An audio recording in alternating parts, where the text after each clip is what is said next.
How's it going, everyone? It's Joe here from Omnipoke, the channel that brings you guys everything Pokemon. And today I'm going to be looking at the top 10 budget decks from XY, the new format that we're getting into just post Worlds. So it should be a good one to watch for all you new players, give you some ideas going into the new format. It's always a good time when formats rotate for new players to get involved. So hopefully this is a useful video for you to keep your costs down and still allow you to have fun and have competitive decks to battle out with the best players already. So let's jump straight into it. First of all, let's go over a few things. The calculations, they're based on popular online retailers. I just basically searched out the cards and saw how much prices were and stuff like that. So it should be relatively accurate. There was some use of my own imagination involved. As you can imagine, I'm trying to think what those 60 cards would be in a certain deck. So it's going to be pretty much a broad guideline rather than definite costs, because lists of course change over time and prices change as well for certain cards. If you're watching this in a few months time, prices could be completely different from how I'm recording it on the day today. Also, a few quick tips. Singles are often better to purchase than boosters. Although it's less exciting to just know what you're getting each time. Everyone loves the feeling of opening booster packs, but definitely if you're a new player, it's best to get single cards of what you actually need, because then you can start actually playing, whereas if you just get booster packs, you'll have like pretty much half built decks all over the place, so that's never that fun. Also, tin promos and other forms of promo cards, they're often cheaper than the regular art versions of cards. Sometimes they come out a little bit later on. For example, there's a Hooper EX that has just come out in Ancient Origins.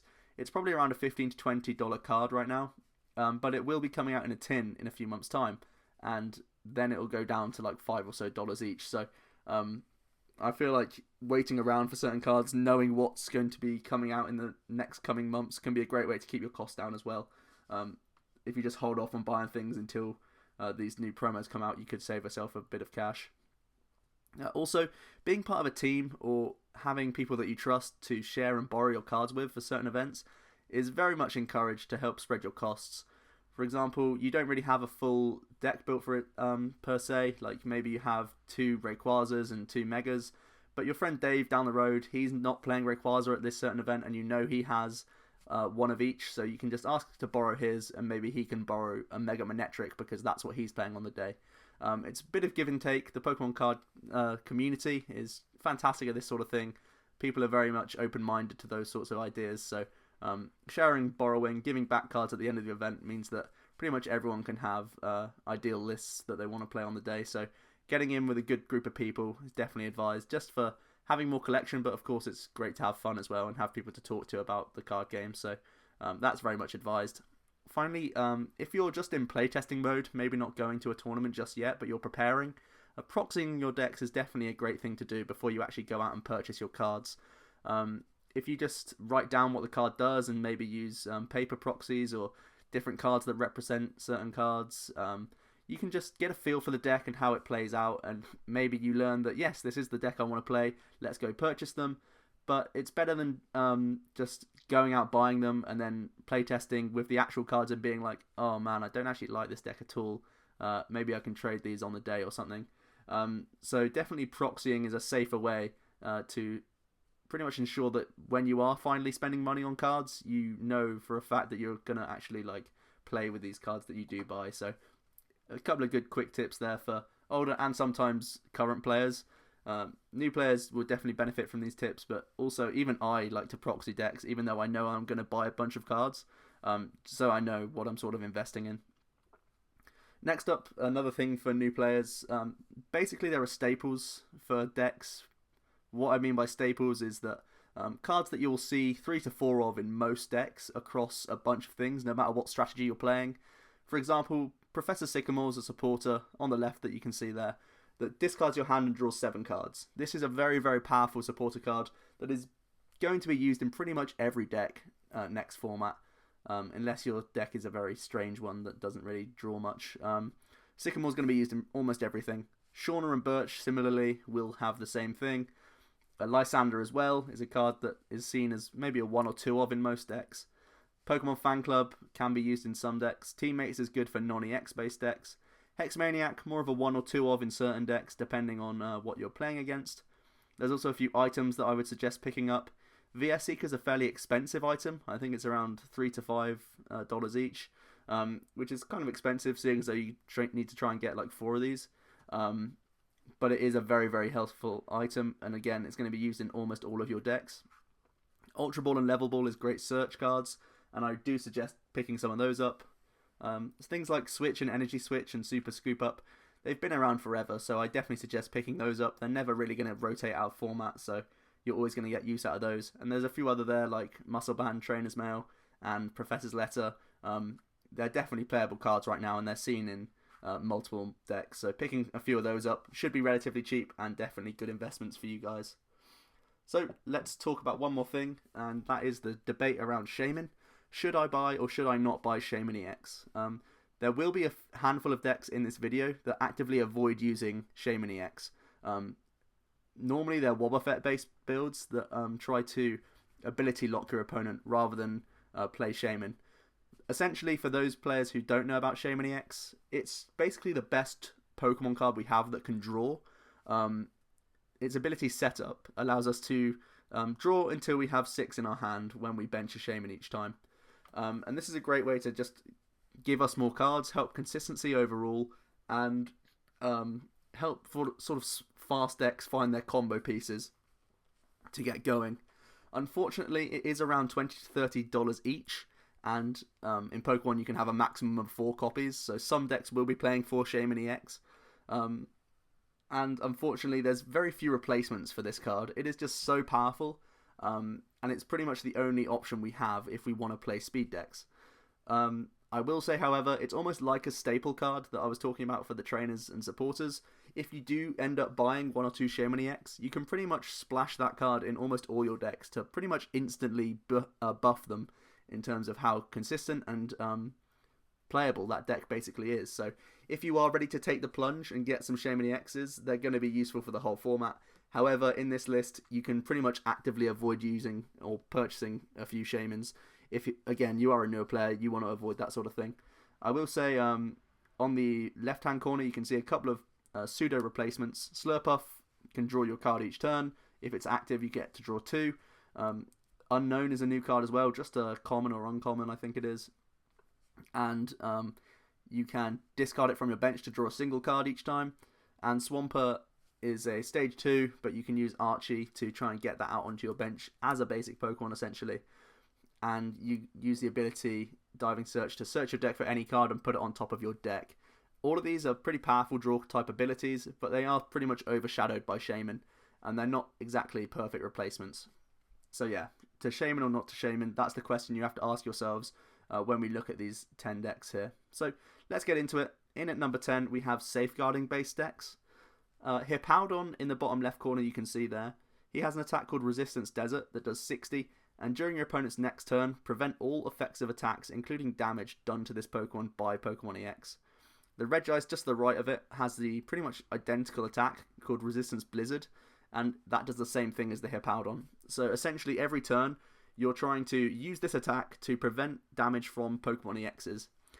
In the current format right now, EXs are pretty much everywhere, barring a few decks. So we're trying to make it very awkward for those decks to even take prizes against us. And that's really what we're trying to do. Deny prizes, force our opponent into awkward spots, and win via that method. Hippowdon itself was able to come top 8 of US Nationals this year. So it's definitely got something good behind it, and it can run into the right matchups and just pretty much win games straight up. Also, there's a Beautifly that has the Miraculous Scales ability that also prevents damage from EXs. So that might be something you look to go down. If you want to use this guy. With the new Forest of Giant Plants, you can get Beautifly going as early as turn 1. A few strengths of weaknesses. All of these decks are relatively easy to play. You can have auto-win matchups pretty much if you start running through their non-EXs early on, and then they're left with nothing to attack you. You can just win. It's also, they're all relatively consistent, relatively low energy attacking options with DC and a single other energy. You can be attacking turn after turn pretty much. And also Shaymin's not 100% required. Definitely if you're playing like a quad Regice deck or a quad Beautifly, you probably don't even want the Shaymin because it's an easy 2-prize target for the opponent. So you can get away with not playing Shaymin in these decks. A few weaknesses. Hex Maniac is a big weakness for the Beautifly deck specifically, because they can shut down the ability and then kill the Beautifly with whatever they want. Also, as well as these cards having pretty much auto-win matchups when they do face EX-based decks, when they face non-EX-based decks like Raichu Bats or Vespiquen Evolutions, they pretty much just lose. So as well as having really great matchups, on the flip side you have really awful matchups. And that's something we can't really change because of the nature of these cards. The final weakness is just that they all have relatively low damage output. You're rarely going to be one-shotting anything, and sometimes you're going to be missing KOs on even non-EX Pokemon, which can be an issue, seeing as though sometimes they can just have too much HP for you. The estimation there, around $25 to $60. Moving on to number 9. Next up we have Trevenant. Trevenant is a very disruptive card. It has the ability Forest Curse. As long as this Pokemon is your active, your opponent can't play any items from his or her hand. Item Lock is a great way to win games because it essentially stops your opponent from playing like a third of their entire deck. And this is clearly disruptive. It stops them getting set up, and then you can start punishing them for slower starts. With the support of Wally, we can actually get Trevenant going as early as turn 1. This is fantastic because, of course, it means sometimes if you go first, you can deny your opponent trainers from the entire game, essentially. This is really strong. He has the attack Tree Slam. It does 60 and 20 to 2 of your opponent's bench Pokemon. It's also a Psychic type, which is pretty good, seeing as though there's a new Hooper, and that's just going to be a huge catcher target for Trevenant for easy prizes. The strengths of Trevor, it is highly disruptive from as early as turn 1, like I say.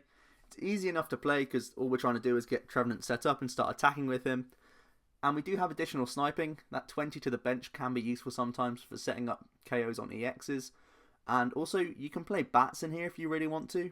Golbat and Crobat do additional snipes. You'll see them later on in the video because they're featured in a couple of decks here. And combining with the bench snipes that you do with Trevenant, you can really set up on non-EX based decks, which is very, very helpful. Also, the bats can help improve damage on the opponent's active Pokemon if they're in the EX build, so you can sometimes two-shot them, or even more with like Muscle Band support, so that's pretty nice. Also, if you have a slightly larger budget, you can try and add a couple of Gengar EX to the mix. With the Dark Corridor, it attacks and then switches to the bench to throw Trevenant back into the active. Essentially, we're using a slightly stronger attack to on the Gengar to sort of protect it, and then Trevenant comes in for the disruption factor, which can be quite nice. A couple of weaknesses of Trevenant. Hex Maniac, once again, mentioned it with the Beautifly. It can shut down the ability of Trevenant, which is pretty awkward, so it gives them trainers again. Also, Lysandering around Trevenant, throwing Trevor to the bench, bringing something else up, is another way of getting out of trainer lock. Also, Trevenant basically does require Shaymin, especially because Wally is so crucial to the deck. It's a supporter that you pretty much have to play on the first turn, but it doesn't get you any cards like other supporters would do. So you need Shaymin to sort of rebalance that, so you can still draw on your first turn and get into the things you need, like other bench Pokemon, energy, stuff like that. So Shaymin is pretty much required for this deck. Another issue is Trevenant has fairly low output. It can sort of be remedied by playing a few bats in here, but overall the output itself is not too high, and you need to draw into these other things, and if you don't, you're just not doing good damage. The estimation there, around $25 to $70. That 70 really is a high end. That's with like 2 to 3 Shaymin and 1 to 2 Gengars in there as well, so something to bear in mind there. On to number 8, we have Quad Entei. Entei is a new card from Ancient Origins, and it's a very interesting one. It has 130 HP. It's a fire type, which is very nice for the new grass types that are basically all over the place right now. And it has Data Double, allowing us to attach up to 2 hard charms onto this guy, or 2 of any tool, but essentially we want to play it as a tanky build. Having 2 hard charm means you resist 40 damage of every attack, essentially giving Entei 170 HP. Also, it has the Flame Wheel attack, Flame Screen, sorry. It does 30, and then during your opponent's next turn, any damage done to Entei is reduced by a further 30 damage. So essentially, we're blocking 70 damage each turn, which is a huge amount of damage, really. It means that things that would be, 1-hitting or 2-hitting Entei are now doing pitiful damage. This is a great way to tank and really make it awkward for opponents to take the whole 6 prizes. Because we're going to combine him with hammers, like Enhanced and Crushing Hammer, to stop our opponent actually getting attacks each turn. We can also play Flare Grunt to do the same thing. We can use Jamming Net and Hard Charm if we really wish to, not Hard Charm, Headringer to prevent our opponent attacking at all. These are for EXs only, really. And also there's Pokemon Center Lady to heal up the Entei. Essentially, we're doing not a lot of damage at all, but essentially we're trying to make our opponent effectively do less by resisting so much damage from our reductions and also hammering them away. This is great because it's a pretty disruptive and tanky build. It can really force awkward plays out of the opponent. Its typing, like I said, is fantastic, having weakness on a lot of the newer cards that have come out of the new set. Shaymin is also not required at all. I've started playing this on PTCGO, and I'm literally playing 4 Entei and 2 Bunnelby in there. Those are the only Pokemon that I'm playing, and the rest is just items and energy, so Shaymin really not needed in here, which is really nice. A couple of weaknesses. The output is very low. All of your games will end up being long games, and essentially we need help from like catchers and things, making it awkward for our opponent to switch out to actually take the 6 prizes on our own side of the board. We do have that Heat Tackle that can help us finish off games, but for the most part, we're only hitting 30 damage a turn, which clearly isn't that much. Also, you're going to find yourself buying cards which you may not need for other decks. For example, most decks don't play 4 Hard Charm, 4 Enhanced Hammer, and 4 Crushing Hammer, and you don't really need 3 Pokemon Center Lady in most other decks. But for here, if you're just trying to build Entei, those are the sorts of counts of cards you're going to need. And maybe if you stop playing Entei, you've just bought yourself a bunch of trainer cards that you're not really going to use again. So it's kind of awkward for your first investment to be a deck so different from every other deck. Also, it's very weak to Seismitoad, not just in terms of its actual weakness being water, so Seismitoad hits double damage, but also this deck is very focused on the trainers that it can use, and not having access to those is very painful. Also, a weakness of this deck, it's an unusual playstyle. It doesn't really help newer players get to know the game very well. I feel like there's superior decks to help you do that. Like I say, the playstyle is very sort of outlandish. We're just trying to reduce damage more than anything and prevent attacks each turn, which I guess is fairly easy to get your head around, but then when you start playing other decks, it's just completely different sort of mechanics. So Entei, although it's pretty tanky and will get you a few wins, definitely, there's a few weaknesses to consider there. The estimation around $25 to $40. The 40 is more if you want to play these flare tools like the jamming nets and the headringers. But essentially, you just need to invest in 4 holographic Enteis, which should be fairly cheap, and then a bunch of trainers. In at number 7, we have Wobbuffet Crobat. And Wobbuffet is one of these cards, like I mentioned, where you don't need Shaymin at all, because he has the ability Bide Barricade. As long as he's in the active, every Pokemon in play, in the hand, and in each player's discard pile has no abilities, except for Psychic Pokemon. So, essentially, we're trying to shut off Shaymin, as well as every other ability around, which is fantastic. It's really disruptive to a bunch of things, and it's as early as the first turn of the game. It's quite easy to play this deck. Essentially, what we're trying to do is increase the output of Wobbuffet's his only attack, Psychic Assault, which does 10 and 10 more damage for each damage counter already on the opponent's active Pokemon. And essentially, we try and find out a bunch of Golbats and Crobats who have the abilities Sneaky and Surprise Bite, which puts damage counters on the board wherever you want when you evolve those Pokemon. So essentially, we're playing 4 Wobbuffet and then a huge count of 4 bats, pretty much. And we're trying to, each turn, find these Golbats and Crobats, putting them on the active Pokemon to increase Wobbuffet's output of Psychic Assault. This is really cool because it's a very fast deck, pretty much. It can be clunky at times because, like I say, we are playing these stage 2s, and if you hit like multiple Crobats in your opening hands and have to Juniper it away, it can really hurt you in the late game. Also, we're fairly weak against healing and Theta Stop decks. Theta Stop is a new ancient trait, came out in Ancient Origins, and a very popular card, Sceptile, Mega Sceptile at least, has this Theta Stop, and it means that it's not affected by abilities. So against that deck, the bats would have no effect, and Wobbuffet would be doing very poor damage. It might be a case of adding a Gengar or 2 into your deck to try and hit against that. Also against healing, Manectric and Kyogre love running Rough Seas to heal off 30 each turn. It can really mess up your math with the bats. So I think this is a very good deck. You can also play the new Unknown to help you draw cards as well. Play it over Shaymin because of course it's a psychic Pokemon, so it can work even with Wobbuffet in the active position. Overall, I think the bats are just fantastic to pick up. They're always pretty much going to be relevant in the format. And Wobbuffet's a great way of disrupting people as well. So you can steal wins just on Wobbuffet alone because of the amount of supporters people are playing right now. There's a huge emphasis on Shaymin being the means of drawing cards. So if you block that from opponents and then set up your board as quickly as possible, you can pretty much steal wins that way, which is absolutely fantastic. Also, again, it's psychic typing. And there's a new Hooper, which is basically a 2-prize target on the bench for you each game. So any EX based deck you can have a really good time with these Wobbuffet and the bats. The estimation there around $35 to $45. In at number 6 we have metals. Bronzong is like the cornerstone of the metal deck. He has the ability Metal Links. Once during a turn you may attach a metal energy from your discard pile to one of your bench Pokemon. So this is a means of getting extra energy on the board each turn, as well as your attachment for the turn from the hand. We know that energy acceleration is always strong in the game, and you can essentially build this deck to your budget. If you want to go low end, you can play Heatrans and Registeals as pretty much a full non-EX based metal deck. They're fairly good attackers for non-EXs, and they can add disruption to EX decks, as well as have good output against the non-EX decks.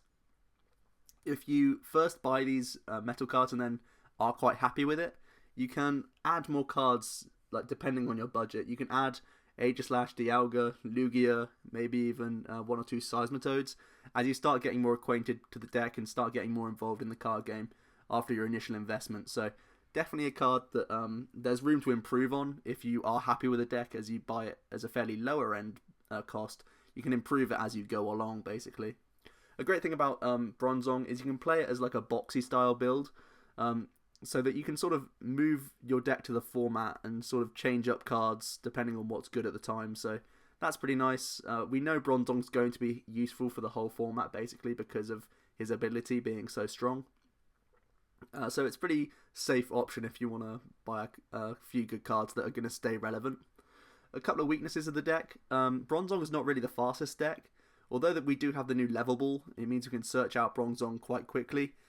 It does require a bit of setup to actually get your acceleration going. It's more of a deck that can sort of come back from behind after going down a few early prizes.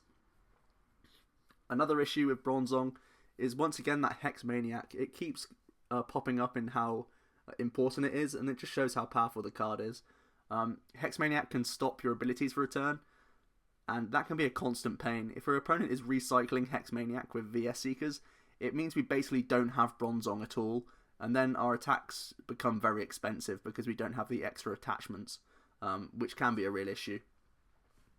Also, a lot of the metal types, as you can imagine, are weak to fire, and this is an issue because a new Flareon has just come out in the set that I'll discuss later on, higher up the list. That means everything can hit you for weakness, which is kind of an issue. The estimation there, around $35 to $70+. That's if you start throwing in your Shaymins and the higher end stuff, because essentially Bronzong at the moment is a tier 1 deck, but that's when you kit it out with all the new Rayquazas, the Aegislashes and stuff like that. If you want to go lower end to start off with, you can just have Heatrans and Registeals. In at number 5 we have Vileplume and Miltank. Vileplume's another card from Ancient Origins in the new set that comes out that's another disruptive card. Each player can't play any items from his or her hand when Vileplume is in play. We have the Forest of Giant Plants, meaning we can do this as early as turn 1. And basically what we're going to do is try and set this up with Miltank, who has the powerful Friends attack that does 10 damage, but 70 more if there's a stage 2 in play. And basically, an old deck called Buttermilk was around that used an old Butterfree that could evolve on the first turn. And essentially you tried to hit 80 damage a turn and just win by being fast and consistent. This is the same thing, but we're adding disruption to the mix. So this is really nice. Vileplume can shut down items for everyone. So you get early disruption. You're very fast because you can be hitting technically 80 from the very first turn. Pretty consistent as well because it's just a single energy attack on a basic Pokemon. And you can add text depending on your budget as well. Lugia could be a good thing to play with this card because again it's a colourless attacker that can hit quite nicely. Lucario EX as well has been tipped off to being good with Vileplume, because Corkscrew Smash gets you more cards in the hand, even under the Trainer Lock. So you can add EXs depending on your budget, like I say. Also, it's pretty easy to play. All you're trying to do is set up the Vileplume and get that Miltank going as quickly as possible. Couple of weaknesses. We are capped at just 80 damage. It's really good in the early game, but as we start getting in, as our opponent starts setting up, getting out their Mega Evolutions, they can sometimes overtake you in terms of output, and that's a bit of an issue for the deck. Also, the Vileplume disrupts you just as much as it disrupts your opponent, really. Neither player can play item cards when Vileplume's in play, so we can't really play too many items, and our deck is going to be kind of clunky. Another issue is, it's once again ability focused, so Hex Maniac is going to be an issue. Opponents can buy themselves items each turn, which is a bit of an issue. Also, it means Wobbuffet can get around Vileplume completely, so we're not really disrupting them at all. The final issue is that you will be, just like I was saying with the Entei, you're probably going to end up buying things like 3 or 4 AZ, which otherwise you won't really need in other decks. Also, you'll be buying no trainers, basically, because we're only going to be using like Ultra Balls and Trainers Mails. So you're not really building your collection for other decks that are going to be helpful. You're pretty much buying just specifically for this deck. And once you finish with this deck, you might not be using most of those cards ever again. The estimation around $20 to $65. Again, it's one of these decks that can benefit from having a couple of Shaymin in here, but it's not 100% necessary. In at number 4, we have Night March. Night March is just overwhelmingly fast, often hits for weakness, very, very hard hitting. It's an easy to play deck, and it is ruthlessly consistent. This is a real good pick for me, I would say. There are definitely some weaknesses that I'll get onto in a moment, but essentially, there's 3 cards that came out in Phantom Forces: Lampent, Pumpkaboo, and Joltik.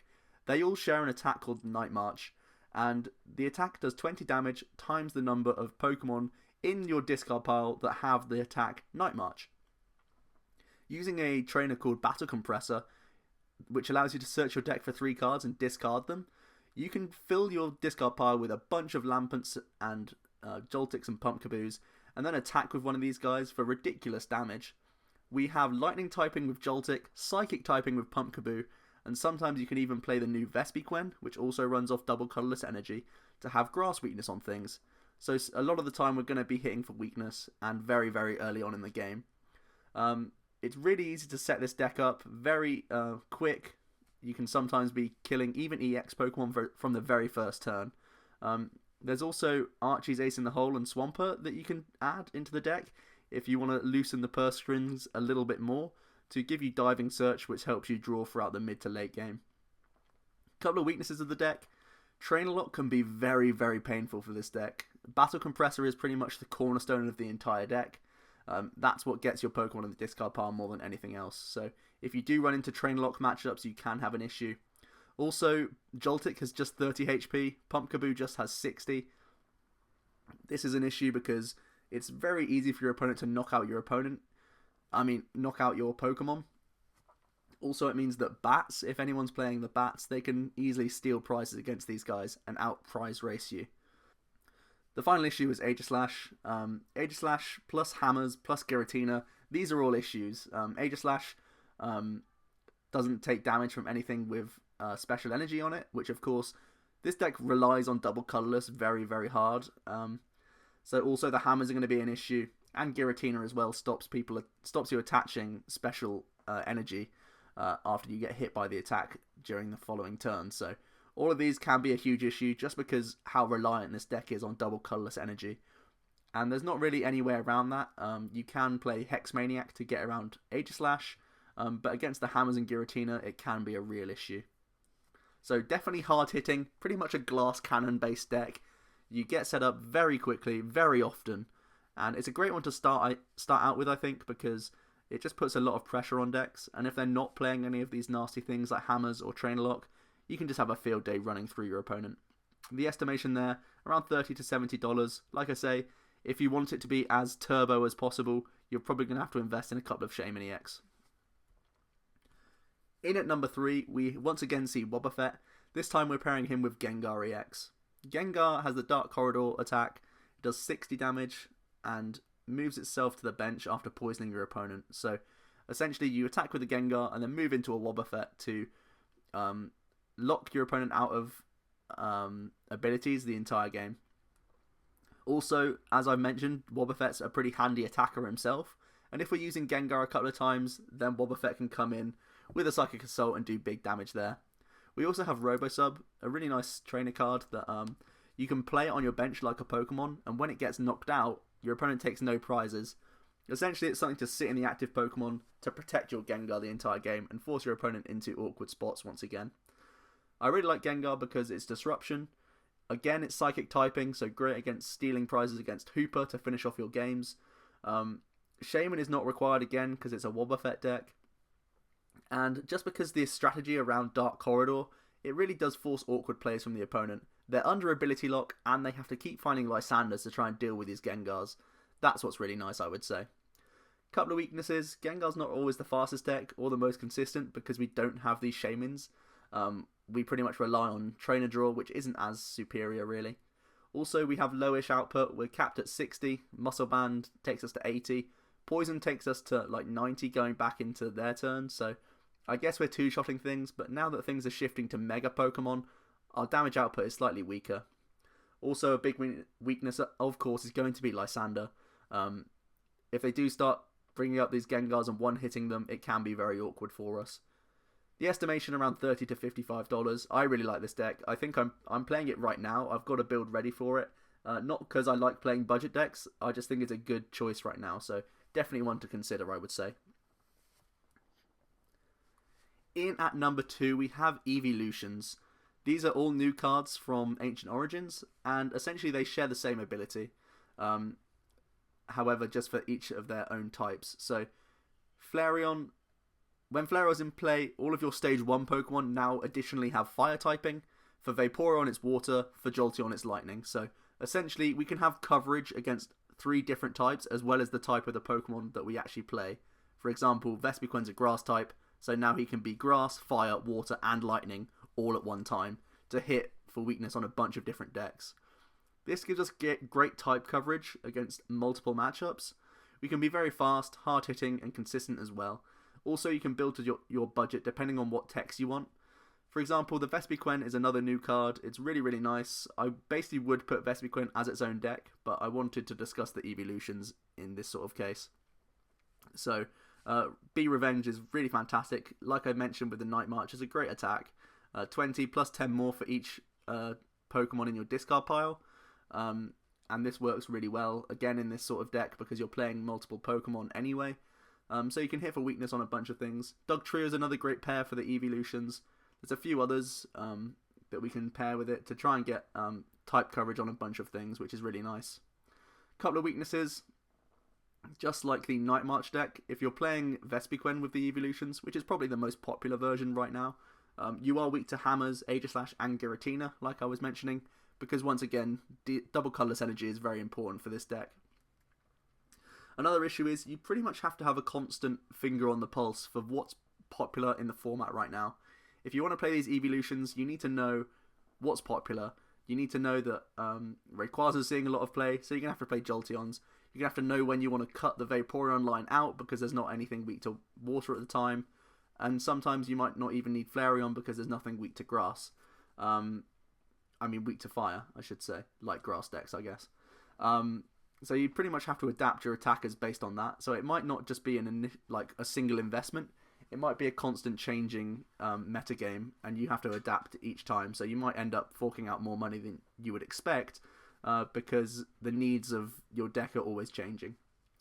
The estimation there around $25 to $70. So let's have a look at my number 1 pick for the top 10 budget decks, and it's actually going to be Raichu Crobat. Raichu Crobat is pretty much, it's like a tier 1.5 archetype at the moment, simply because metal decks are keeping them out of pretty much favour, because they can get around, well, Aegislash can get around Raichu really nicely. Raichu does gain Hex Maniac though, from the new set, so he can actually hit through Aegislash quite okay now, I guess, every now and again. So I feel like Raichu is a really good pick for XY on. He's a lightning type, so has good weakness against Lugia, yeah, but mainly Rayquaza. And also, he hits good numbers to kill like Manectrics in one shot and stuff, so he can prize trade on really good things all the time. Circle Circuit doing 20 times the number of your own bench Pokemon. With Skyfield, it means we can do 160 damage. With Muscle Band, that goes to 180. And then we're going to fill our bench with bats, so the extra sneaky and surprise bites can push us into ranges where we can sometimes one-hit Mega Pokemon. And also, against like non-EX decks, like the Vespiquen that I was just talking about, we can use Golbats and Crobats to snipe their bench to kill stuff like Combees, which have quite low HP. So Raichu's really good at trading against the non-EX decks, and can also keep up with EXs and even Mega Pokemon as well. So for the strengths, very hard hitting as we know. Typing is great. It's very fast, pretty consistent as well. And like I was saying with the bats, we can attack multiple areas of the board to take prizes however we like. Some of the weaknesses, hammers are still a huge weakness because Raichu is very dependent on these double colourless energies. Aegislash also can be an issue. Like I say, we have Hex Maniac to get through it, but it's still a pain and we still need to hit the cards at the right times. Giratina is an issue as well. His attack means we can't attach special energy the next turn.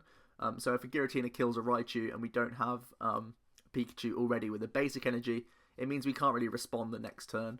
We're left to try and do like a Nuzzle attack or maybe attack with the bats or something like that, which is far from ideal. Additionally, Raichu Crobat is fairly combo based and it can be fairly difficult to play. I played it for UK Nationals and got top 16 with it, so I know the ins and outs of Raichu Crobat very well. And I also know that decision making around the bats can be quite influential in how your game ends up going. Sometimes it's best to hold bats in hand, sometimes it's best to drop Golbats in maybe not ideal situations so that you can maybe Crobat the next turn. And these sorts of plays you can only really understand by playing the deck quite a bit. So for new players, you'll end up sneaky and surprise biting maybe not the best Pokemon, and therefore you don't get the best sort of out of Raichu. For the most part, it was like I said, use the bats to kill bench Pokemon if it's non-EX decks. If it's EXs, try and use those bats to try and one-shot EXs. But sometimes, obviously, it doesn't work out and it's not all that simple for you. So you sort of have to improvise. So these things are things that you can learn by playing the deck, but for beginners it might not be the most basic because these bats can sometimes be tricky and more influential than you think. Finally, the biggest issue is that Raichu Crobat does pretty much require at least 3 Shaymin EX. Because it's trying to be so fast, and especially because we have the Skyfield, every single Pokemon counts. So the Shaymin, just having 3 of them in terms of filling the bench is important. So if you were to play Raichu Crobat, although it is fairly budget because the Raichus and the Crobats are fairly cheap, you probably will need to invest in at least 2 Shaymin, ideally 3 Shaymin. So the estimation's 40 to 90. 90 is more if you want a complete, pretty much tournament-ready Raichu deck, which I still think is, fairly budget considering you've got these Shaymins now forever. So that is my top pick, Raichu Bats. So I hope you enjoyed this video, guys. I hope this has been helpful for you, giving you a few ideas going into the XY format. And yeah, tell me what you guys think below. Maybe you disagree with the top 10. Maybe there's a deck I didn't discuss that should be in here. I'd love to hear from you. And I've been Joe from Omnipoke, and I will see you guys next time.